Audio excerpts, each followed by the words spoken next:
समस्त को praise the Lord. आसंतु आज विषय को जानिबा। पवित्र शास्त्र बाइबल रे लिखा जाए। आसंतु सर्वप्रथम पढ़िबा तापर विषय आसंतु आमने जानिया पई चेष्टा करिबा।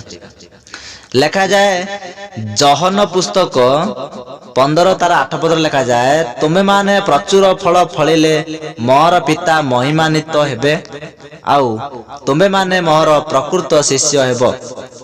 10 पद रे मध्य लिखा जाए, मु जेपरि मोहर पितांक आज्ञा पालन करी ताहांक प्रेम रे स्थिर होई रही थाए, से प्रकार तुमे माने जेबे मोहर आज्ञा पालन कर ताहा हेले मोहर प्रेम रे स्थिर होई रहिबो।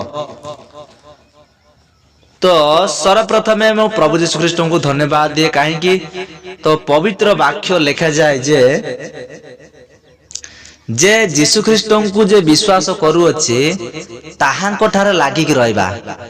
उदाहरण नबा, जेबे आम माने जेकोसी गछ उदाहरण नबा, गोटे गछ जेतेबेले माटी लगी थाए सेते पर्यंत गछ जीवंता थाए, आउ जेतेबेले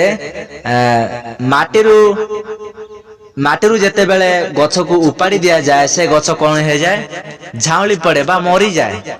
से परी यीशु ख्रीष्ट मध्य आममानंकर कौन सी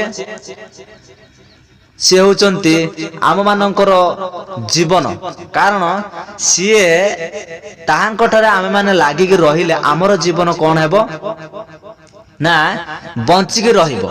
आउ जदि ताहांको जदि परित्याग करे आमे रहिबा तेबे आम मानकर जीवन कौन हबो, से गछ बोली कौन हबो, से गछ बोली मरी जीवो।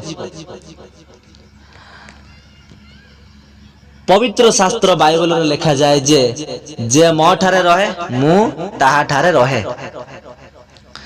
तो सर्वप्रथमे प्रभु यीशु ख्रीष्ट को धन्यवाद दिए, कारण ए विषय रे अनेक लोक मानन को जणेबा पाई मनुष्य मानक मध्य रे ज्योति जळु अछंती। कारण मनुष्य मानक मध्य रे जगत को सुसमाचार देखेबा पाई मनुष्य मानन को प्रथमे कोन कले, प्रेम कले। बा जेमिति लोक माने यीशु ख्रीष्ट को विषय रे जानिबे, जगत रा केही भी नांती सृष्टिकर्ता, केही भी नांती परित्राण दाता, केही भी नांती जीवंत दाता,